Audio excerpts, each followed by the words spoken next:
it's so easy nowadays to do that sort Absolutely. of thing, Absolutely. Come on. I'm an entrepreneur as well. Yeah, here we go. The program. You look good on camera right now. Yeah, you look fucking swole. I don't want to sit down now. Oh my god. Okay. That's great. You know, I'm at my perfect, like, I just feel so good right now. From after the show? Yeah, a week post show. I felt like shit after the show, during the show. Oh, I'm sure. You know, I never ever felt good. No. Never. Yeah, if you feel great, then something's off. You didn't try. Yeah. You're not lean enough. You didn't do enough. You didn't prep hard enough. Mm-hmm. So I went to the barber and he cut my hair fucking really short. And I don't know if it's easier to maintain its shortness or how when it was long. Because I don't know what to fucking do with it. That's why I'm blow drying the shit out of it. I should have just left it alone. Okay, one second. I'm going to go to the bathroom real quick. You're good. You're good. You have to go to the bathroom again? No, I'll be fine.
So you have the little octagon or the hexagons here because board. Right. Yeah. Okay.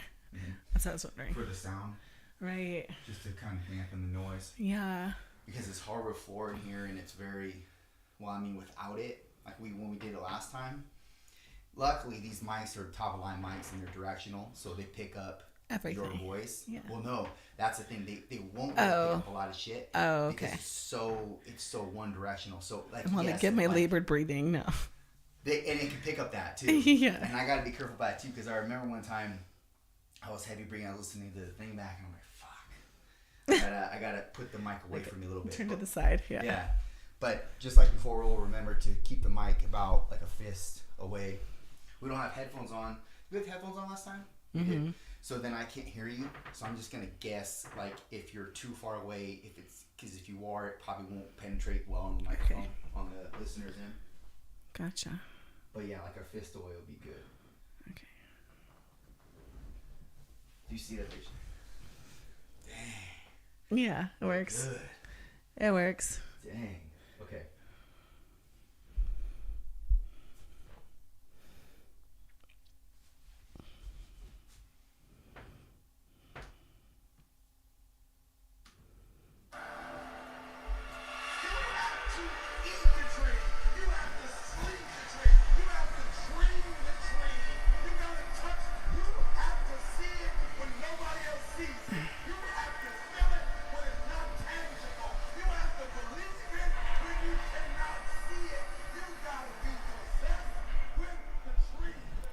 What's up, guys, and welcome to Straight from the Chest podcast. My name is Justin Groth, and I'm your host on this personal development and growth podcast. Listen, if you're new to the show, I just want to take this time and I want to welcome you and I want to thank you for being here. That means a lot to me.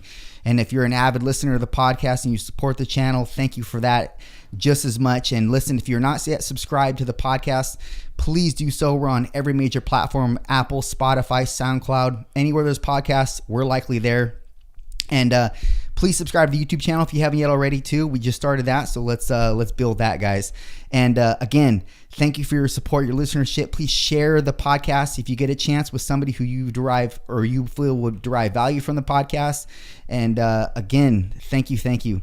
So without further ado, Lindsey, what's up? Thanks for being here. Hey, Justin. Thanks Welcome for having again. me on again. I appreciate the time and the platform to have some good discussions. Of course. So you just got out of a bodybuilding show. I did. Yeah. Tell us about that. That's my second pro show. How'd it go? Yeah. Not so good. I definitely shit the bed this one. What happened? And, what do you mean? I cut my water, I think, too soon. And as you know, water, sodium, there's other things at play, of course, have a lot to do with how you peak and how you come in your best the day of. And a lot of these shows are in the morning. So I woke up Saturday morning after cutting my water at 2 p.m. the day before, and I was drinking distilled water too. So I was definitely drying out, looking lean, looking really good.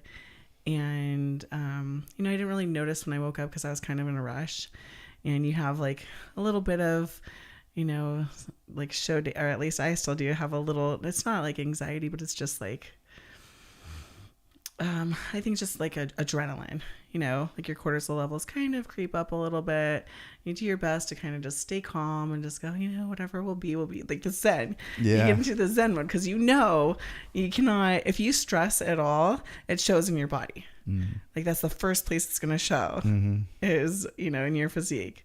So, I woke up late. I slept through my alarm. Oh, no. I know, but luckily I still had plenty of time to do what I needed to do, get my tan on and hair and makeup and throw my suit on and be ready to go. But, I thought that I had enough time to eat all the carbs and the fat that I needed to and pump and look good. But, I had like the same stuff I would normally have before a show, like in the morning to eat, giving myself like a couple hours, to digest that, and then carb up, with maybe some like salty and dry carbs to pull out any other water, add some sodium for vascularity, and then you pump from there. What does that look like protocol wise, like in terms of the foods? It's going to vary from person to person, but in the morning I generally have something heavy, either muffins or pancakes, something that's going to really like fill me up, or oats, or just like oatmeal with water.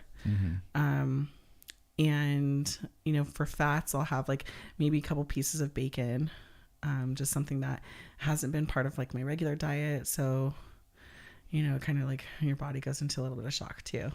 Bacon or peanut butter, something that has enough salt and fat to kind of like do something different to have a reaction. And usually what would happen from that meal is I would look a little fuller. I'd have a little bit more fullness in my muscle bellies, a little bit more roundness. And then from there, I would pre-show backstage, I would have either popcorn or Pringles, or something maybe like I don't know, some sort of like chip that has salt in it. And then so carb, like a lot of carbs and a lot of salt in one serving, as much as I could in like a couple handfuls. And then because you don't really have that much time to peak backstage, you want to do this about 15 minutes before you get on stage. And then use resistance bands and bodyweight exercises or whatever's available to you backstage to get a good pump. And what you're trying to do is send all of the water, sodium, glycogen into your muscle bellies. And I could not, for the life of me, I could not feel any sort of hardness. Nothing. And imagine like, I have a pretty good amount of muscle in my body. Imagine doing like a set of 30 push-ups. You're like, my chest is flat. Really? Yeah. Even with all that food? Yeah. What was your breakfast in the morning again? Was it pancakes? It was or was pancakes. It pancakes? Yeah. Syrup? Bacon and pancakes. Yeah. Like you made it, or you go somewhere to get it? No, it was IHOP. IHOP, yeah. Yeah. That's insane. With all that food and you still were flat. Yeah. Huh. What do you think it was? I think I should have kept drinking water. I think I dried myself out either too much or... Well, there was no facilitator for the carbs at that point. There was no water to facilitate the glucose uptake. Exactly. That sucks, man. Yeah. So I think I just have... In the past, I didn't have as much muscle on my frame. So you're working with a new set of plans here, basically. Exactly. Every prep is going to be a little bit different, so I just have to have a different approach next time. But then again, next time you might change. So it might. Yeah. It might change. How are you looking 2 weeks before the contest? I was on target. Yeah, I was definitely on point. I think my problem is too, Justin, to be honest, and I have to... This just takes like time and maturity to realize like I just go too hard, and I explain that. Give me context behind what hard means. Going too hard. Waking up at 3:30, you're prepping your day. Like I'm making sure like my kids are also ready for school, and as far as like packing lunches and making sure breakfast is ready for them and stuff. And then doing fasted cardio for 30 minutes on the Stairmaster at like a 10, and then working with clients. And then, I take 2 hours or more out of my day, depending on what's going on, to take my kids to and from school, do homework with them, whatever, if they have activities going on, doing that. So constantly going, and then 2 hours of training myself, and depending on how my day is, sometimes I'll be able to fit that in the middle of my day, like when someone will take a lunch, or I'd have to wait until after my work day. So around like 7:30. So then I'm home from the gym by like 10:30, doing things around my house, whatever needs to get done, to continue on to get into the next weekday. And then you're waking up at 3:30 again the next day? Yeah. So you're getting maybe 4 hours, 4.5 hours of sleep. Is this perpetual? Yeah. So I've adjusted my schedule now. I know, but that's how I was going for like a good 6-8 weeks. During your prep? Yeah. Jeez. Uh-huh. That's a lot. know. You're like, oh my God. Yeah. Well, I think that the oh my gosh thing is regarded around the fact that you're not getting sleep. Yeah. That was that. I think because everything else seems fitting, but then the sleep aspect. Yeah. How do you keep going without sleep? Right. So I've learned to fit it in, like where I can take naps during the day. Even if it's like a 20-minute nap here or there. Do you find that when you take 20-minute naps, you just are more tired? No. Okay. No, it's actually a good It's solution good for me. Yeah. Good for you. If I take a nap, I usually end up going out for like 45 minutes, and then I want to sleep more.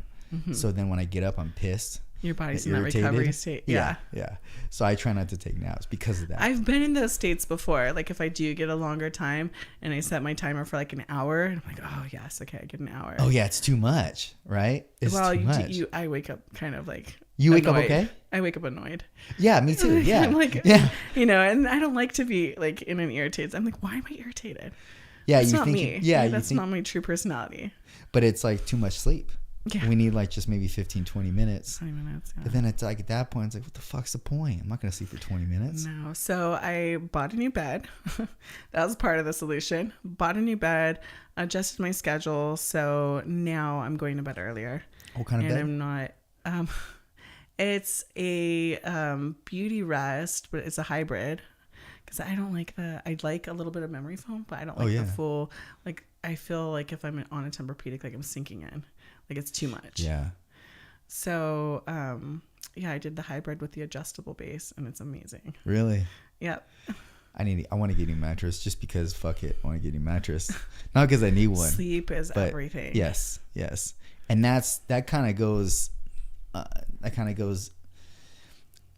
kind of dismissed by people. They're like, sleep, sleep's fine. You know, and I have a good enough bed, it's fine, but they don't put money into their mattress and they're leaving a lot on the table because it's really hard to get comfortable with a shitty mattress. And then you wake up, you might have back pain, neck pain, etc. So yeah, putting money in your mattress is really, really important. I kind of just I see all these different commercials about like the purple, all these different beds and there's shit. a new one too that this CrossFit guy was he was advertising. He's like sponsored by, it's like Zero Sleep or something, and it's an intelligent mattress. So it's a whole system that rates your sleep and measures. They have all these different things that they measure when you're resting, so that you know if you're optimizing your sleep or not. Cooling periods and everything. Yeah, I've heard about that. Mm-hmm. And it seems like, you know, probably would have cost me the same as the bed that I bought, but oh really?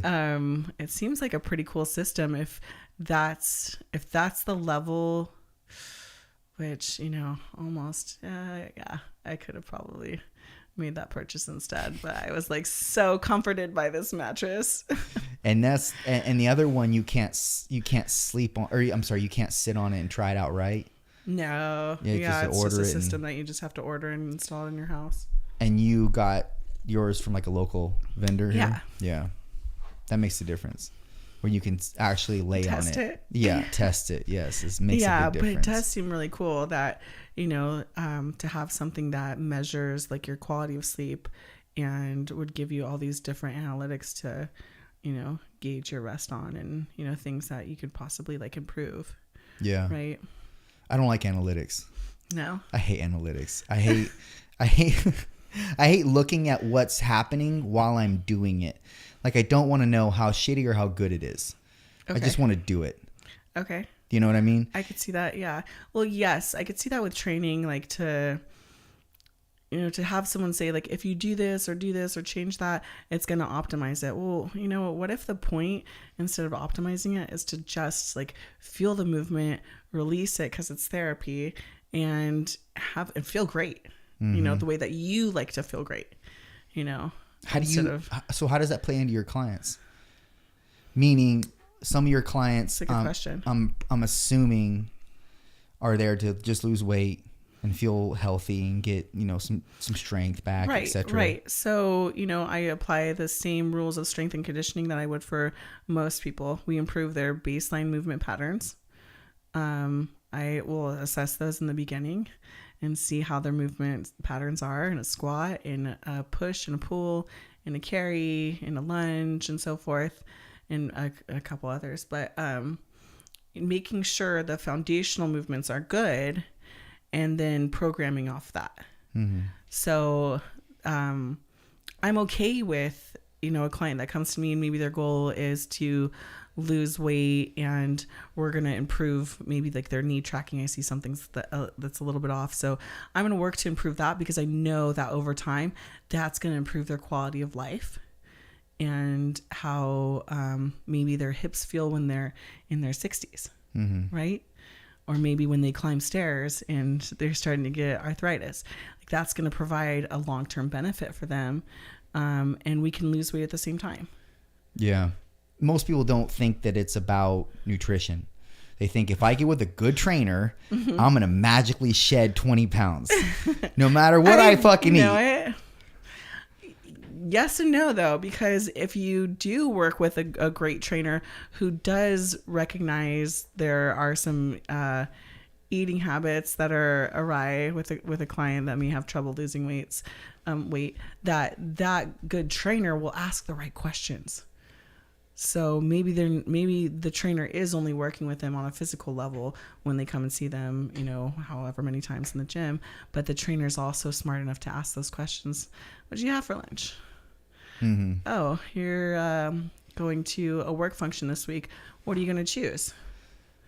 How are you going to say no to that friend that wants to grab you a drink at the bar?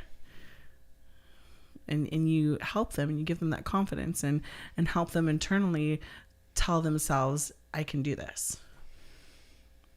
Sometimes they can't. Right? Sometimes they can't because they give into temptation too much. We're not supposed to think that way, though, It's Justin. not, but that's reality. I'm a perpetual optimist, too, That's the reality, though. That is, okay, I've dealt with too many people to see the positive all the time. I've just dealt with too many people to see the positive all the time. Meaning, the negative is definitely there, and not negative like negative, meaning the opposite end of the equation, which is they don't have what it takes to actually be what they want, period. I've seen it too many times. It's a level of commitment. Sure. It doesn't mean that they don't. I think everyone has what it takes. Sure. I think every human being can dig deep within themselves and go, I can do this. This is what it's going to take. I'm committed. But so in that regard, it's not that they're lacking something. Maybe they are. Okay, maybe on some level they are. But you have to ask yourself, how committed am I? Am I committed to eat, sleep, train, repeat? Yeah, and they're not usually.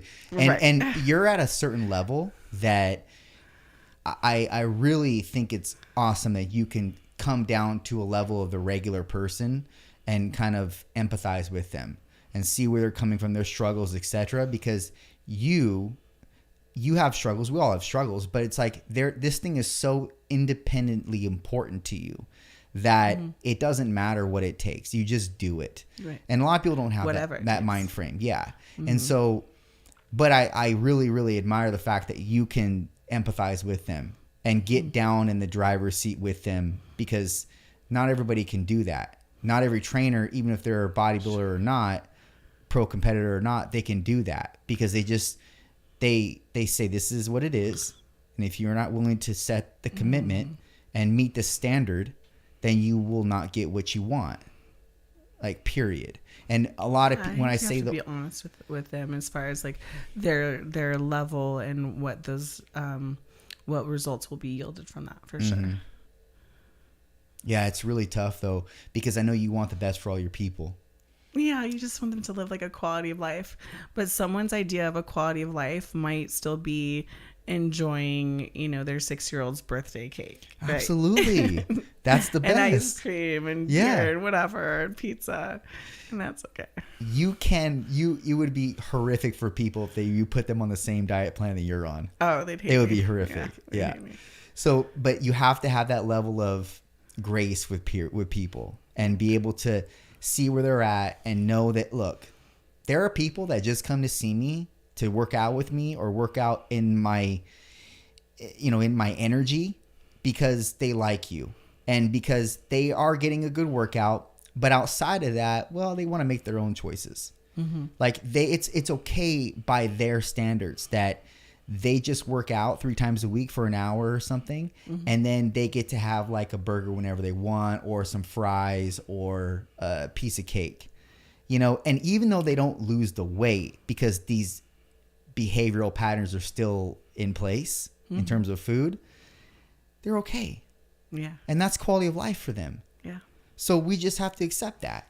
Yeah. And that's one thing that I see lots of trainers in their infancy as trainers not accept that, because they're so, especially guy trainers are the worst because they can be so disciplined and their whole life revolves around lifting and that's it. and food and, you know, trying to get bigger and swole and all that shit. And mainly for the girls. So it's like, but it attracts more men than it does women. Well, it can too. Yeah, for sure. Yeah, for sure.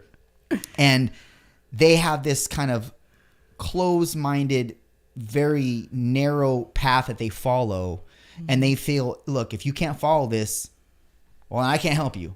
You know, it is what it is. That's all it is. And that's like, and then it pushes them away. And so I know where they're coming from, but I don't agree with it because everybody's not going to be like you, man. They don't want to get a six pack like you. They don't want to have bulging biceps like you. They don't want to develop their physique to the, you know, to the optimized, I guess, degree. Like they don't care. You have to meet what their care is. Like that's it. You just have to meet that. If you're a good, I would even say trainer, if you're a good human being, you meet people's care. Meet people where they're at. Yeah, definitely. And then you try to coax more for them. Yeah. What's that? Even if you see more for them. And I think that's the hard one is when you see someone with so much potential and, you know, you see so much more for them, but they're fine where they're at and they're happy with where they're at. Yeah. And then what do? You just, okay. Right. Yep. You could, this is here for you if you want it or when you want it. And I'll help you. I'll take you there. But, you know, if you're happy where you're at the table you're sitting at, okay. Yeah. Then you have to meet them where they're at. And I guess it's also seasonal for people because sometimes they get motivated in a season to do more, to be more, to have more, and then they have to work harder for that. Right. You know? That's an interesting thing, huh? You were just talking about that. Where does that motivation like come and go from? What keeps you motivated every single, I mean, it's like what keeps anybody, is it motivation or is it self-discipline? No, like, it's that. Right. Because you can't trail your life off of just motivation. Right. You just can't. And you know that. Like there are going to be, I would say 95 days out of 100 days, I'm not motivated. I just work off of discipline. And I work off of routine and I work off of, what would I say? I work off of a standard. So that's it. And then there are a few days out of those 100, like I said, where I'm definitely more motivated depending on what happened the day prior or what I think is coming up or what opportunity I just got, etc. What excites you and what you're passionate about. Yeah. But ultimately, 95 of those days are going to be just you having to steer the helm the best way you know how and continue to do so. It's tough. And that's why a lot of people don't meet their goals because they don't have discipline. Yeah.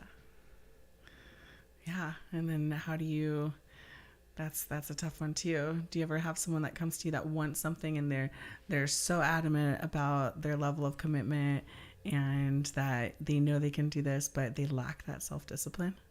Oh yeah. And the difference with maybe you and I is that I'm very, very, very direct. And I tell them and I don't care how it hurts their feelings because they have to know the truth. And they in part hire me to make them accountable and to give them the dose of reality that they need, not what they want. So I do that. And I don't feel any type of, I guess, dismantled way about it because I know this is the medicine that they need. And if they're telling me in the forefront, I want to do this, I want to do X, Y, Z, and then they're not producing on their end, I tell them where they're making mistakes and I tell them their flaws. And I'm not talking about the body composition. I'm talking about what it takes to build the body or what it takes to get to these goals that they might have. Right. It is as far-fetched as they might be. Right? Yeah. And I think that's the main thing between, like, for example, that's the main disparity between a trainer like you and a trainer like me. You're so fucking sweet. Like even outside of the gym. Don't get me wrong though, because I am more of like a tough love trainer. Like if you want to achieve this, you're going to do this. Good for you. Well, I kind of can get a little bit persuaded the alternate way because you are such a sweet person in general. And so, and I know you train hard and I see you train really hard. And I really admire that.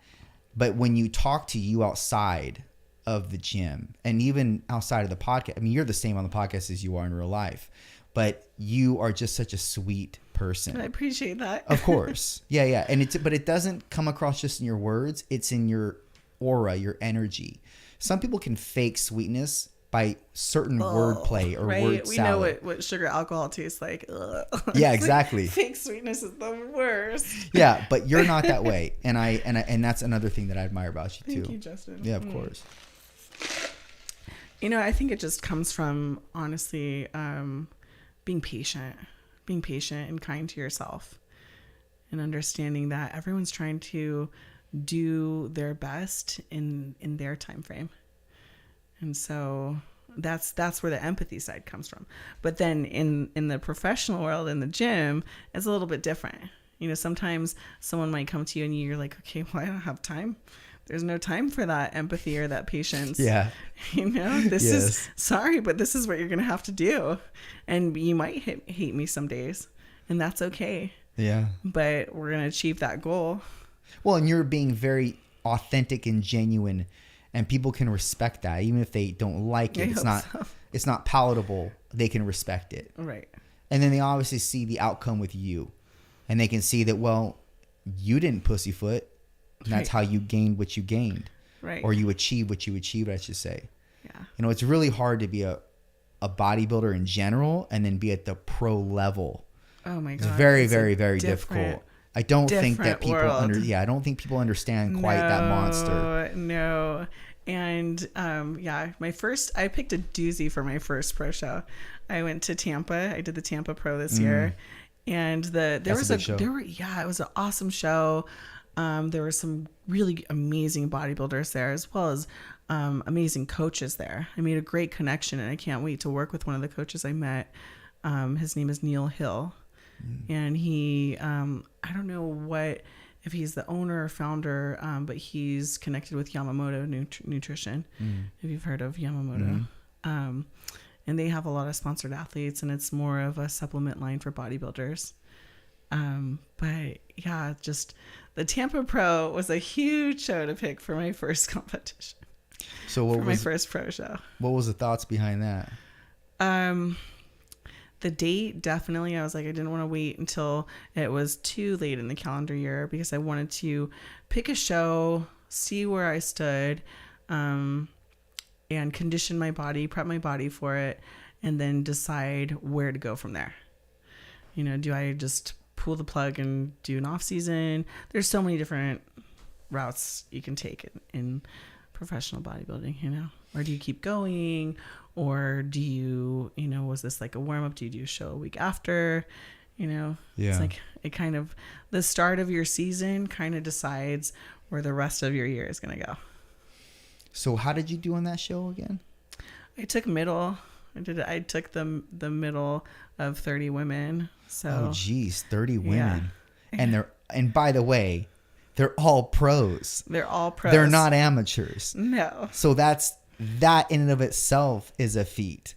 Sure, right? 30 of the IFBB's best in women's physique. Yeah, in the world.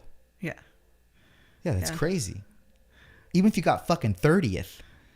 The fact that, or 29th, let's say. Right. The fact that you even placed 15, yeah. Out of all those people. Yeah. That's a lot. I mean, obviously you just be one ahead of the last, but still, the fact that you're even competing with these people, the best of the best in the world. And I don't think like people will be very disparaging on like the Olympia, when the Olympia comes and the Arnold comes and people get like, oh, 5th or 4th or 3rd. And it's like, are you kidding me?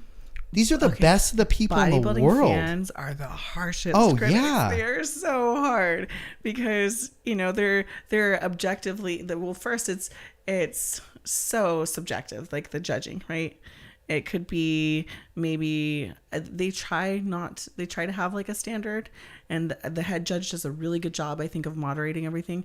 But I'm sure there's some judges that have a bias that they'd rather see size over conditioning, or they prefer, a certain density in the back versus, a width to the lats, or there's just these little intricacies in bodybuilding that I'm sure makes it more subjective. It's a human being that's judging.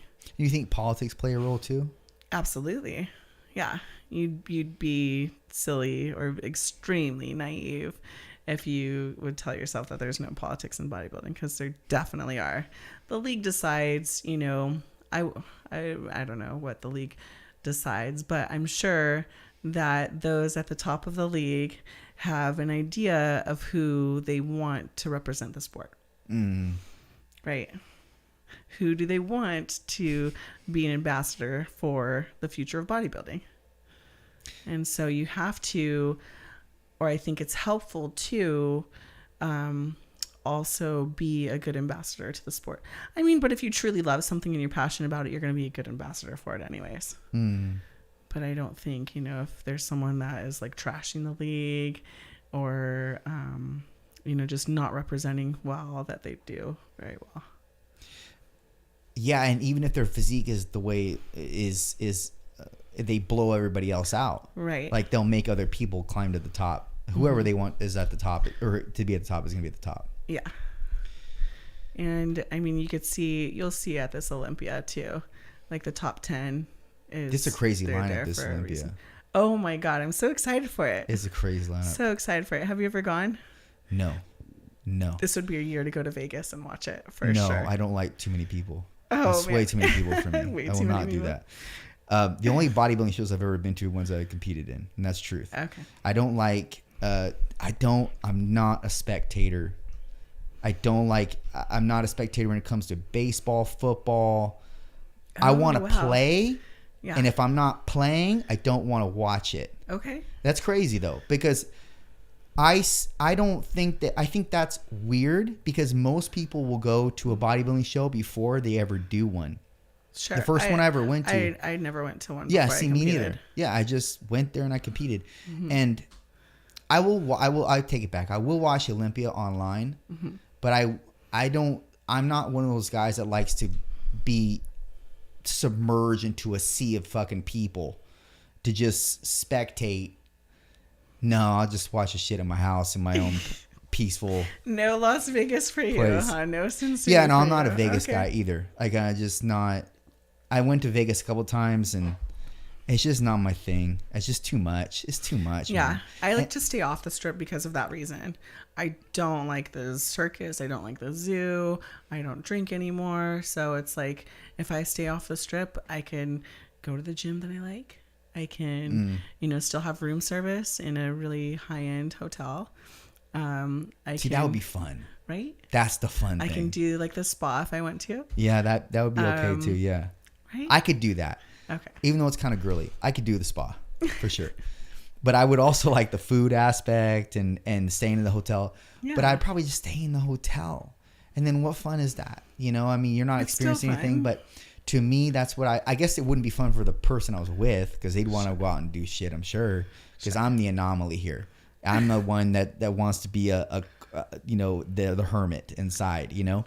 But yeah, there's nothing. Vegas is one of those towns where unless you drink, do drugs, party, hook up with prostitutes, I mean, there's really nothing there for you.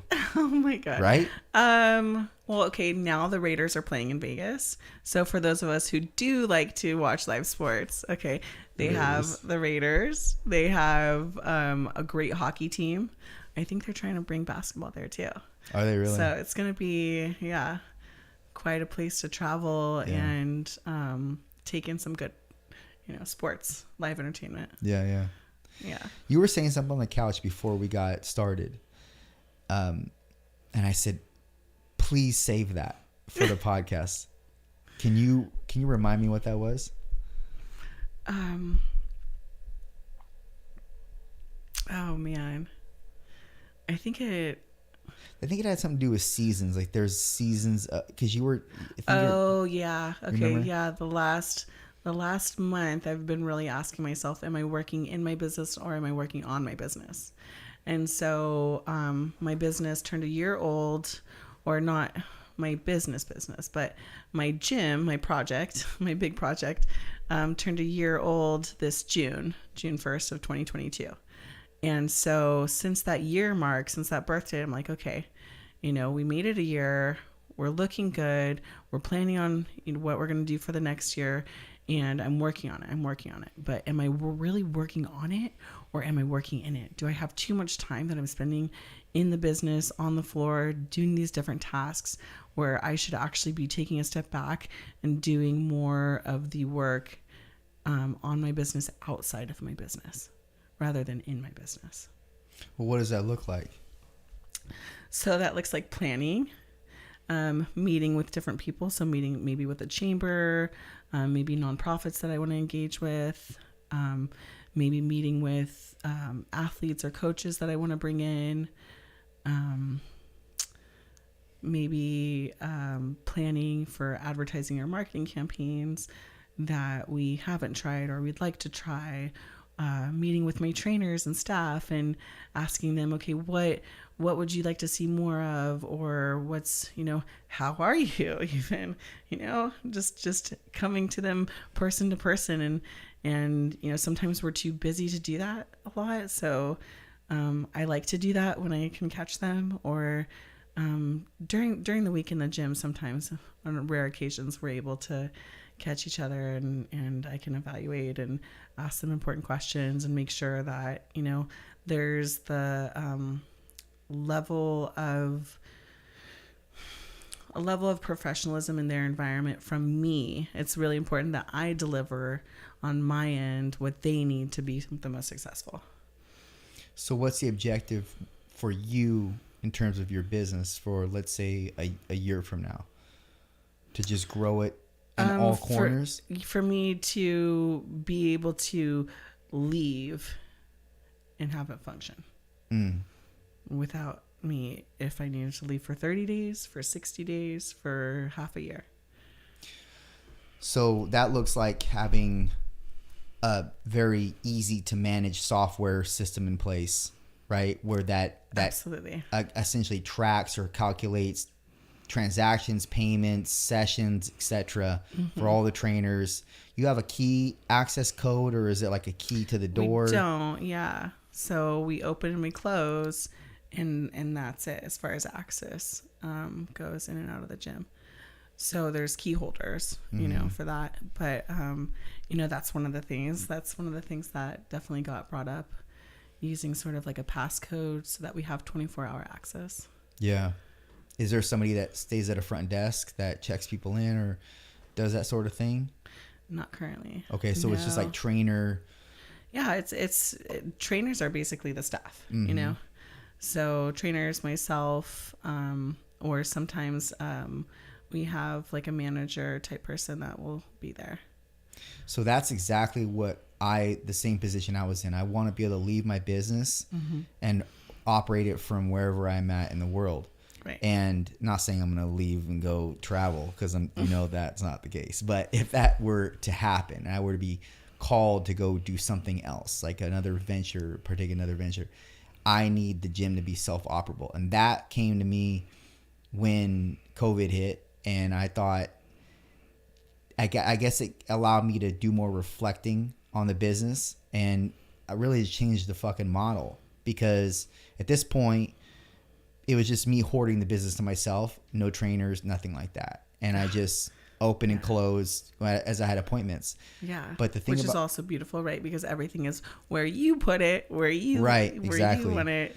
And it ran very efficiently like that for 3-4 years. So that was, and it was just me in the gym, and it was just me with my clients, and it's always been by appointment, actually. So it's, in fact, on our door we have a thing that says by appointment only. Under the logo, it's by appointment only. So that will never change. It's always, because we're first and foremost going to be a private training facility, right? So we do offer memberships, but I don't push that. It's just kind of for the trainers to talk to their clients about, if the clients want to get in more sessions, but they don't want to pay for, they don't have the requisite income to pay for more sessions with the trainer. Yeah, it's a familiar environment for them to do the work that they can on their own. And exactly. So forth. Exactly. Yeah.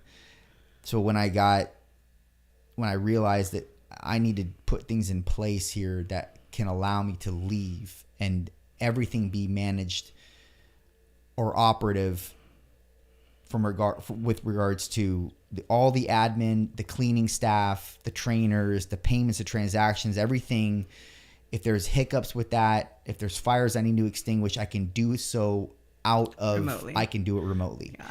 And that took a long time to get that situation, the door handled with the That's where access. I'm at. So you understand. Well, we can talk off mic about if you'd like some suggestions on how I did that too, because it definitely took a little more coin, but it's going to be worth it in the future. In now, the long run, yeah. I can just walk away now if I wanted to, but I choose, obviously, there's no reason for me to walk away yet. So I'm going to stay there. Yeah. But I mean, when you love what you do and you're so passionate about it too, it's like, it's good that these systems are in place. Should anything happen, right? That it can still continue without you needing to be there 24/7. But also it's hard to go, wait, this is my baby. Like, how do I separate myself from that? So that's probably the disparity between you and I too. So I don't look at my business as my baby, and I never have. Okay. It's just another extension of who I am. Okay. And I guess I don't put enough precedence on it because I don't think it deserves it. The baby is going to be, well, if I have a baby, okay, I will not pull in something like tangible, like a business, because ultimately that business, if I don't treat it well, it can die. And I don't put that much stake in the business because it's just, again, another extension of who I am, what I'm doing, what I want to do in my life. If that were the case, well, then I'd have multiple babies. Sure. But I don't coddle it like it is that. It's just another place that is of another extension of me, right? Mm-hmm. But you mentioned something about being passionate, and I want to talk about that because I think that deserves some context behind it. And I want to get your take on it. Before I give you any more of my take, can I use the restroom? Of course. We're going to break. We'll be back. Okay. Yeah, I've been sitting here drinking water in a bag, so. I'll be right back.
Okay, thank you. All right, good.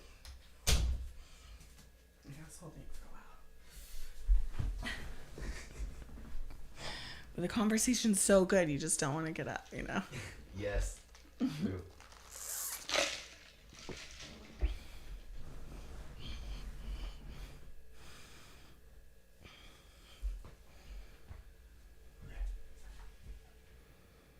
So what do you use your iPhone for? Is that another streaming platform? Yeah. Is it like picking it up? Yeah, it's called Wisdom. Oh, cool. It's just audio. It's just audio based. Oh, okay. So it's not live streaming it? No. Just is any of this live streamed? YouTube. Oh, okay. Yeah, YouTube. Yeah. Okay. They're watching it right now. Oh, okay. Thanks for letting me know.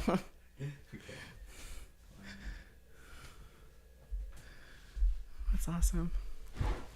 And we're back. Okay. All right. Yeah. Pardon that little break. We feel good now. Yeah. Good. Can relax a little. We were talking about what we find, or what, I guess, the passion that we have for our businesses and for people, etc. Right? Yeah. So I want to ask you your take on it, and then I'm going to give you mine. So Okay. When people talk about why they go into personal training, they talk about they're passionate about training, fitness, etc. Right? Maybe even helping people. Sure. So where does that lie with you? How would you answer that? My passion is education. That's my background and my passion. I originally thought I was going to be a teacher right now.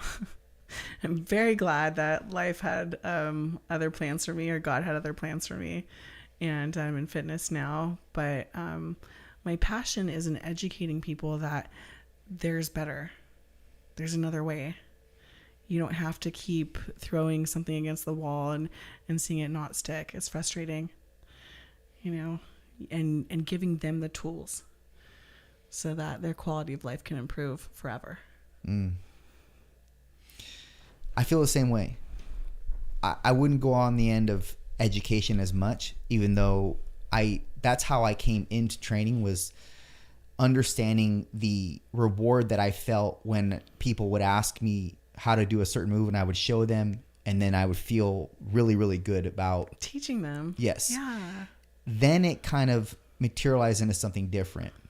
And that was the actual interaction with people and persuading them to do things that were of benefit to them and of utility to them, and the ways in doing so. So that all looks different person to person, because you cannot, the vernacular you use with one person, you cannot use with another person, because they will not accept it. It won't receive it. No. So you have to distribute it in a way that makes it palatable to the person, whoever you're dealing with. Well, that means you have to be able to analyze and or dissect that person before doing so. And that's what I fell more in love with after I started really getting into personal training. Okay, the human interaction. Yes. So I love that too. I don't really care about deadlifting and squatting and pushing and rowing, and when I say pushing, I mean like pushing movements, pressing movements. I don't care about that. So, I mean, I do and I don't. Like, that's the medium that I use to get to people. Right. It's just the medium that I use. And by extension, though, that makes a trainer a good trainer, because essentially, and this is what I tell anybody that wants to be a personal trainer, if you're not personable first, you're not going to be a good trainer. Because one, if someone doesn't want to spend their time with you because they can't connect with you, you're not likable, you don't have charisma, you don't have any kind of zeal to you that they want to attract, they want to latch onto, you're not going to retain them. And then you can't get them any results if you can't retain them. Right. So it doesn't matter how credentialed you are, doesn't matter your education. What matters first is how personable you are, because there's person in front of trainer. Right. Yeah. So that comes first, man. First and foremost. Yeah. How you connect with someone on a human level. Absolutely. Yeah. So then again, I guess we agree with that. Like, it's the same thing. Right. Yeah. Right. There's an energy exchange. Yeah.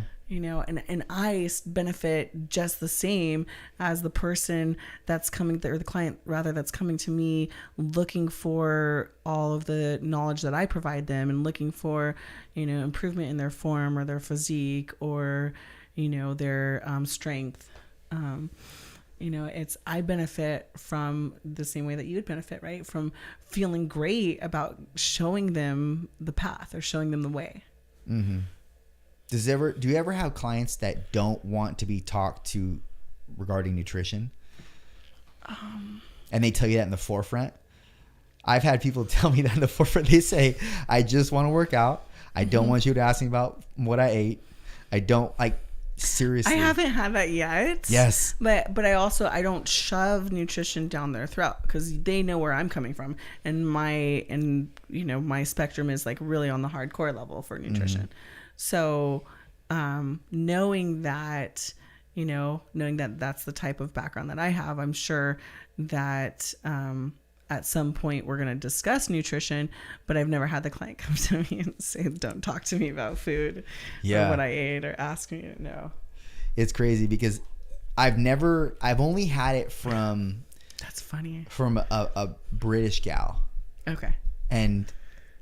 but I love people from the UK because they're so honest and direct. Yeah. And that's why... So that makes sense to me. Totally. And I was like, okay. I have no problem with that. Whereas probably back in my earlier days of training, I would have had a problem with that. Because I would let my ego get in the way and been like, well, no, that you're going to be a reflection of me. And if you're not doing what you need to do on your end, that's going to not reflect well on my end as a trainer. You're not going to look the part, et cetera, et cetera. I can't do, that was how I used to operate. And that's how I think all trainers in their infancy, well, not all, most, especially dudes in their infancy operate. You're like, you're going to be a reflection of me. You better do this, and that. More of like a militant approach almost.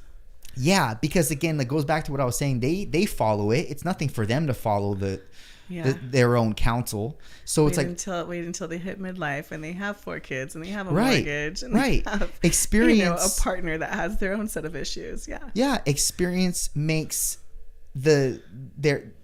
experience makes the mind shift in a different way, and then allows you a little bit more empathy and allows you a little bit more gray.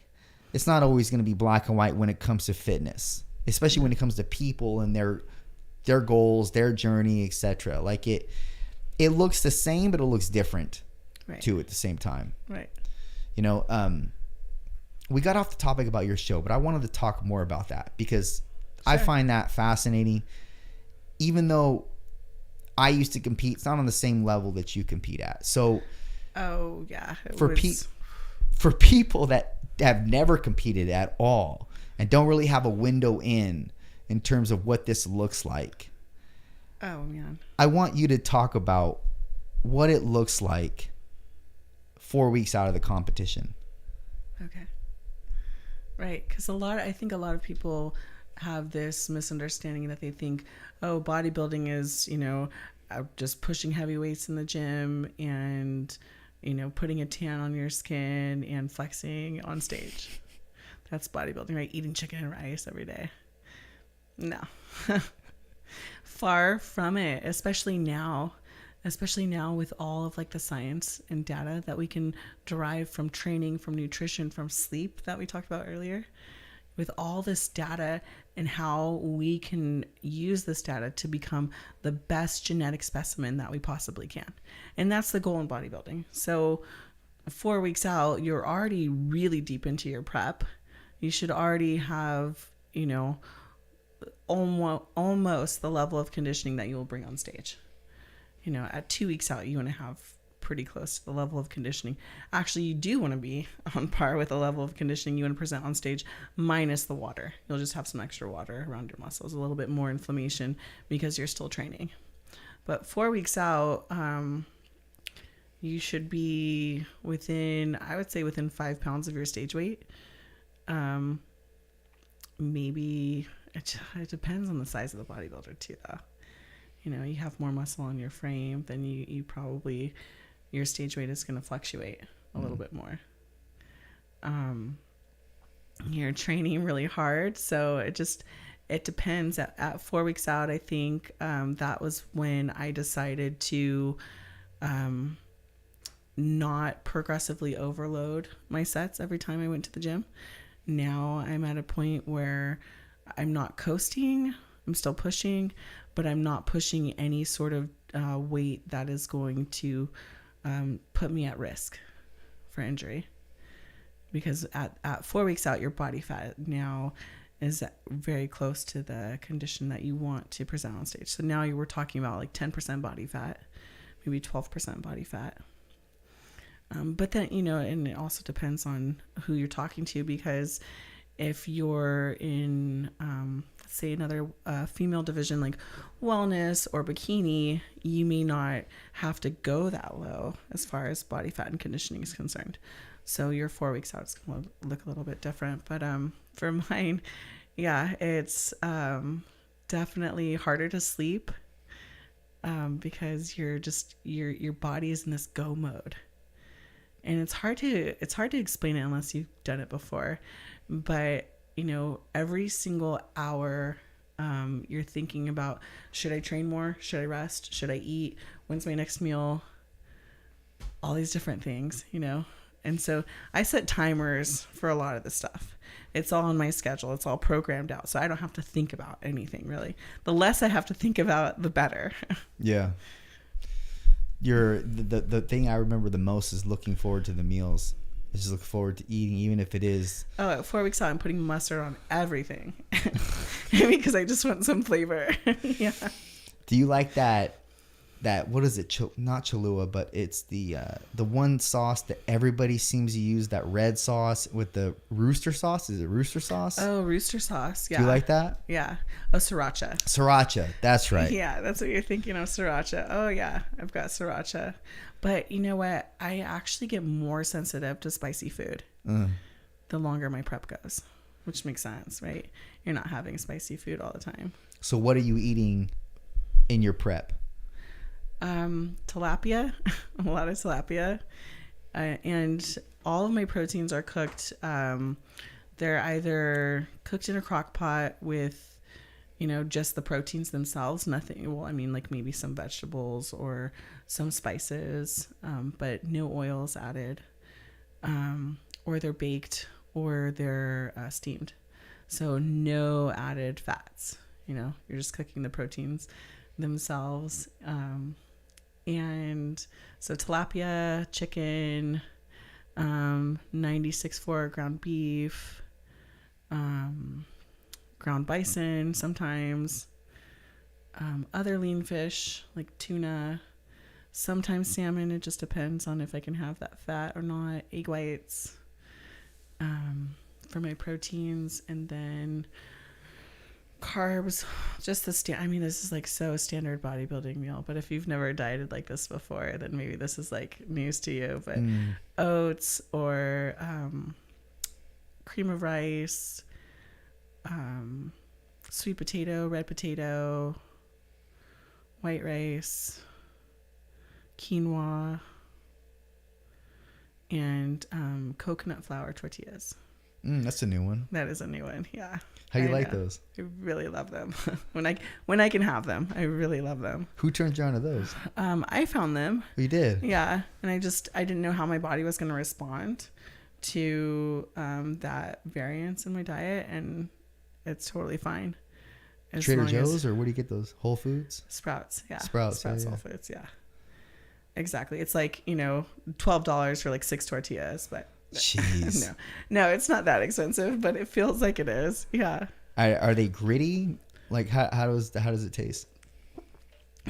So they work because they're high in fiber, and they're low in calories. There's a little bit of fat, but not anything like if you used coconut oil in a pan to cook. You know, I think the fat is like 1.5 grams per tortilla. So I'm not even having, if you read on the label, I'm not even having the serving size that the macros, the nutrition label recommends. Like I'm like dialing it in to fit my diet. So maybe on that day it's a tortilla and a half, you know, or maybe it's just a half of a tortilla. Yeah. When the serving size is like 3 tortillas. So fat wise, avocados, olive oil, coconut oil, what are you doing on those? So my fats are actually either from my proteins, egg yolks, or almond butter. It's a very, very low fat diet. I love almond butter. Oh yeah. I actually love peanut butter. I could just fucking spoon feed peanut butter. Oh, I know. Yeah, I can't keep peanut butter in my house. Yeah. I got two big things of Skippy right now. Not even the natural shit, because I don't give a fuck. Oh my God. That's bad. That's like fat kid stuff. Like I do it. I put that in my oatmeal. Oh man. And Trust me, I used to be all about Laura Shutters, all about powdered peanut butter. Yeah, no, fuck that now. I don't do that shit because there's no point in it for me. It doesn't make me any better or any worse. No. The difference in peanut butters, and I am so ridiculous on a specific standard that I follow every single day. It's for me to put like say, oh, because it's a behavior to buy the Laura Shutters instead of the Skippy. Yeah. I made that choice like 6 months ago. I said, fuck Shutters. I'm buying Skippy because what's the difference at this point now? It's not like I'm having this whole jar every day and I'm going to my body's really going to inhabit some negative effects from, let's say, the palm oil in there. Like I'm having such a little amount, but it's the behavior from what I'm known in the past from competing. Like, no, I can't have that. I got to have this.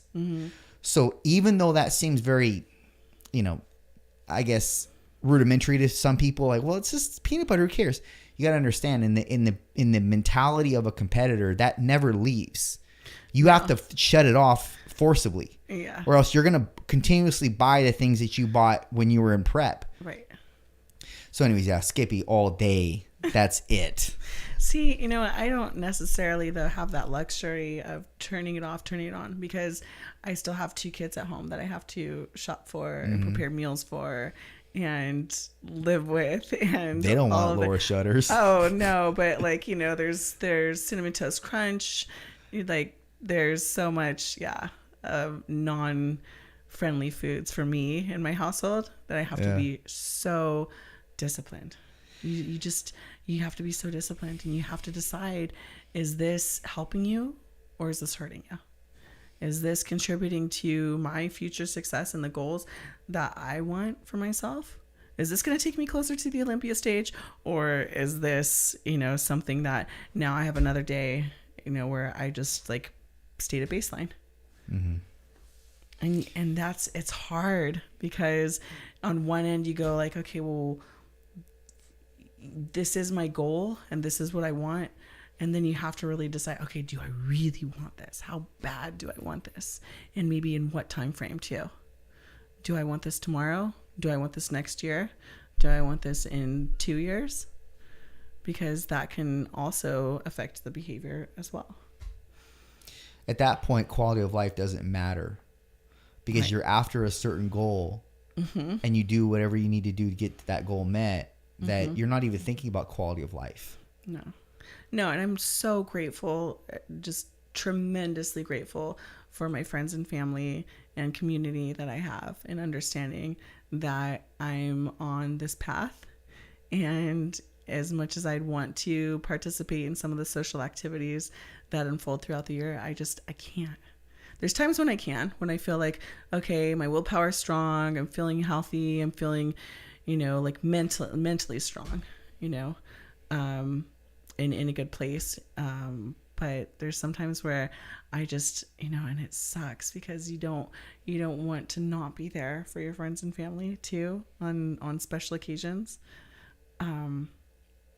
But it's hard to put yourself in that situation where you're going to be offered drinks, and you're going to be offered food, and you're going to have someone's mom or dad that is like, okay, well, why can't you? They don't understand. They've never gone to this level, and they don't understand that, no, dude, I can't even have a bite of that. I can't just have no. I guess it gets so annoying when people ask you just a bite. If I were you, I would just say, look at me, motherfucker. Does it look like I'm going to have this bite? Yeah, right. What do you think, dude? Do you think I had a lack of willpower to get to this point? Sure. And I'm just going to give in now because you say, give me a bite? Yeah, it's not going to do anything for me. Sure. Yeah. Even if that morsel of food that you take, the bite of whatever. It's not the bite, right? It's not the bite. It's the mindset. Exactly. And that's what people don't understand, because they don't have that. They don't have that disciplinary telling them, look, you're weaker if you take this bite. It's not going to affect your physiology, your body in any way. But because it might only be 50, 60 calories in that bite. Right. Okay. That's not going to affect you. That's not going to make or break you, but it will break your mentality, the focus that you have, and and you will feel weaker as a result. And then if you say yes to that, well, fuck it. Might as well say yes to this or yes to that, and then shit goes off the rails. Right. And people don't understand that. They just think you're too strict. You can't have this bite because it's going to make you fat if you do. That's not the case, man. Right. It's you will get weaker. And it's only you that lives with you. So you will think, I was weak because I caved. That means I can't be my best now. And I'm not willing to risk that. I'm not going to have that question be on the table when it comes down to me competing and showing up on the stage that day.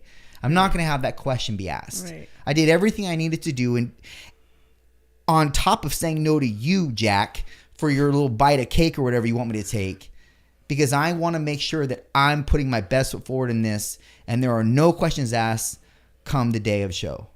Right. Yeah, it's that living in that mental space.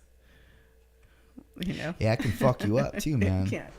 It can. So you have to figure out, okay, where your balance lies and what's going to keep you balanced and grounded. And I find a lot of structure in like leading this, because it's a lifestyle, and leading the lifestyle of a professional bodybuilder, and I like that structure, and it keeps me grounded, and it allows me then, okay, well, I don't have to, that's answered for me. What am I going to eat every day? I don't have to answer that question ever or spend any time thinking about that. Now, okay, next, allows me to tackle other things in life. So what does that look like, let's say, a few years from now? What are your plans? Do you have plans a few years from now? It's a good question. Yeah. I'm going to take this as far as I can.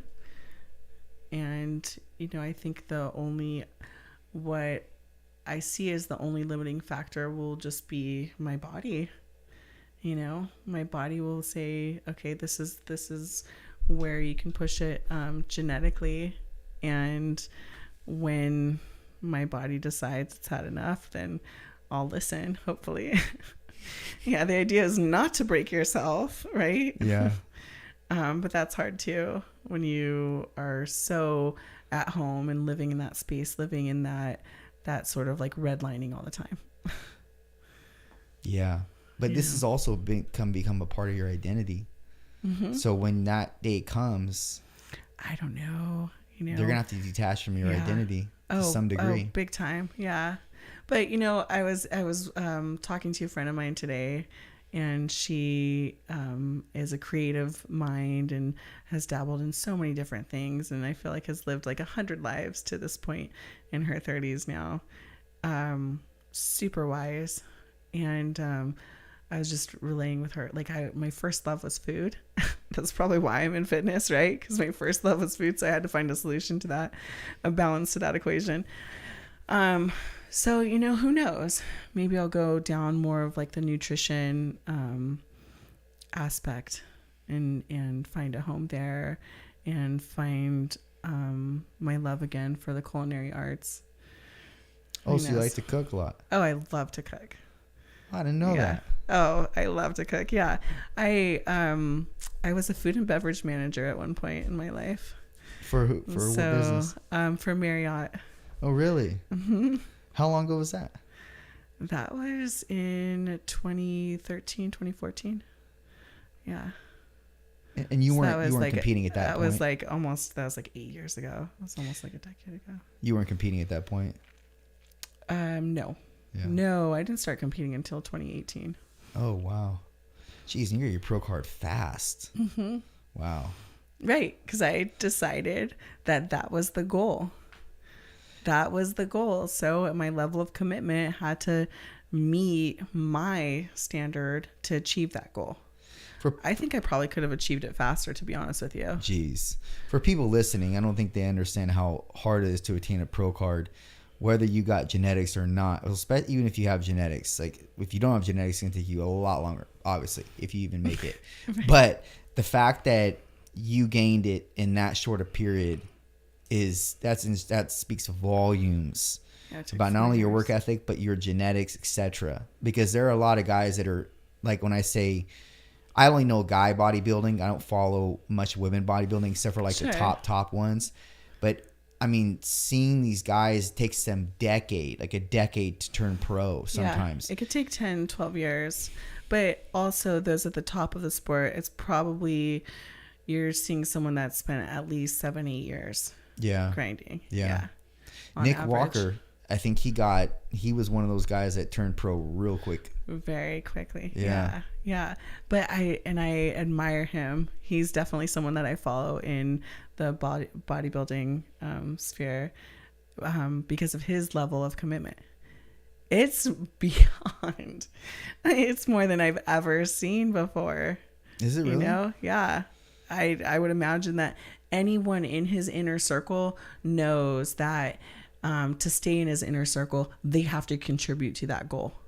If they're not contributing to his goal, becoming Mr. Olympia, that's the goal, that's the mission. If they're not somehow contributing to that, I guarantee they're not in his inner circle. Like, that's his level of commitment. Mm-hmm. Where, you know, we all have friends and family that we allow in our circle that maybe they're not the best influence, or maybe, you know, they don't see the same outcome for our future, or maybe they're just there. Maybe, and that's okay too. But, you know, imagine having that level of commitment that your inner circle, if you're not part of like on the board of contributing to the mission, the number one goal for that individual, you're out. That there's just not space for you. Mm-hmm. Well, a lot of elite players, or people that just are of the elite in general, the world, they only run with the elite as well. Right. You know, they're not going to, it's not to say that they won't interact and talk with people that are, you know, not elite, but they're not going to give them the place in the inner circle. Right. So interesting you brought that up. Because that's what I'm finding is true too for myself. And so, and nothing against, you know, maybe I just haven't, there are some people in my circle locally that, you know, have been major, influences, you know, in a positive way for sure. But I'm finding that when I travel to like Las Vegas and I go and I train at the Dragon's Lair, like that's the environment that I'm looking for to help me level up. Or when I travel to Venice and I'm at Gold's Gym and I'm talking to other professional bodybuilders and, you know, just being in that environment around that level, it does contribute to your growth as an elite athlete for sure. Yeah, 100%. But people need that. They need that constant feed to keep them leveling up. Mm-hmm. And it's not something that is, that's paramount to someone's success. Which honestly, Justin, I would probably, and this has been on the back burner of my mind, is if given the opportunity, getting my business to run self-sufficiently without me being involved, I would probably move to, you know, be with the coach or be with the gym or be in that environment, in that bubble that's going to produce the best for me as an athlete. So then to answer that question, what do you see yourself in a few years? Would it be to have your gym running, being operable on its own, and you maybe taking the move somewhere? I hope that's next year, actually.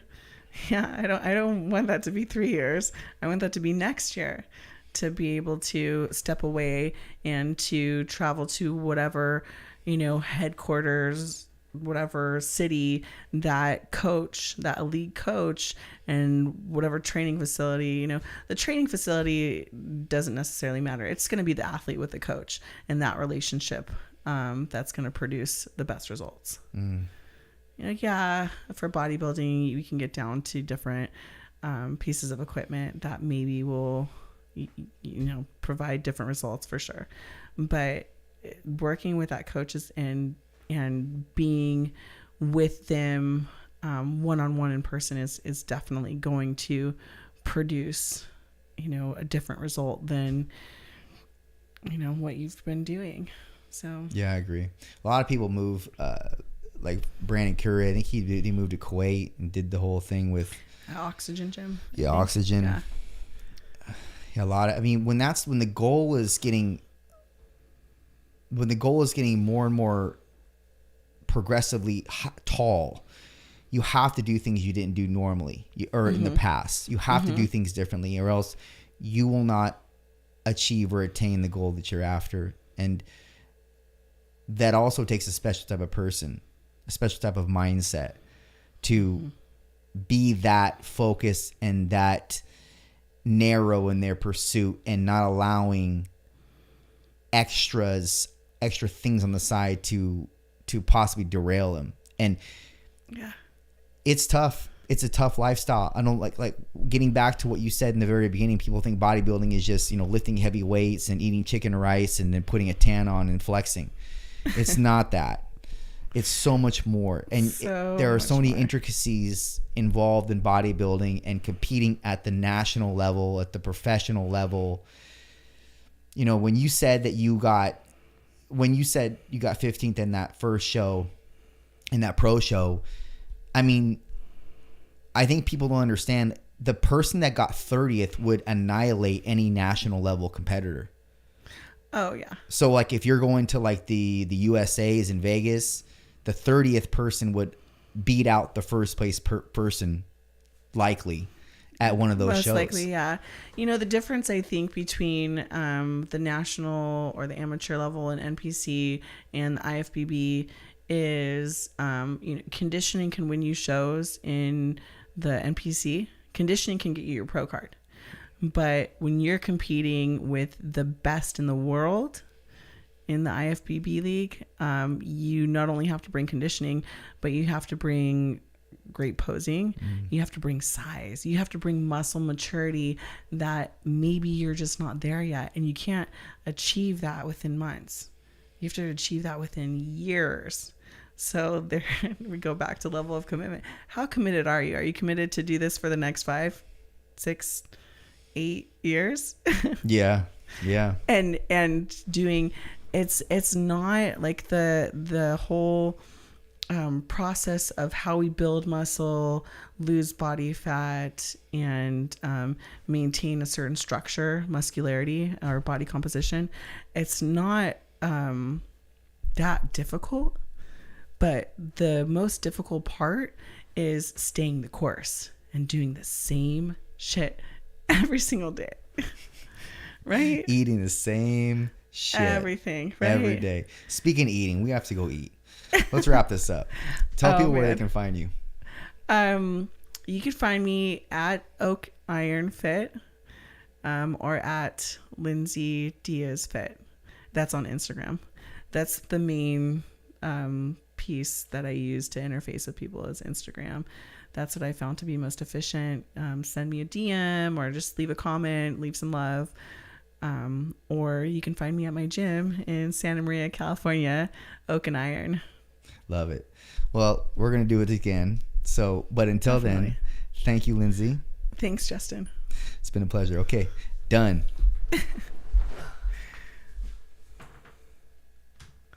And you're like so hungry, huh?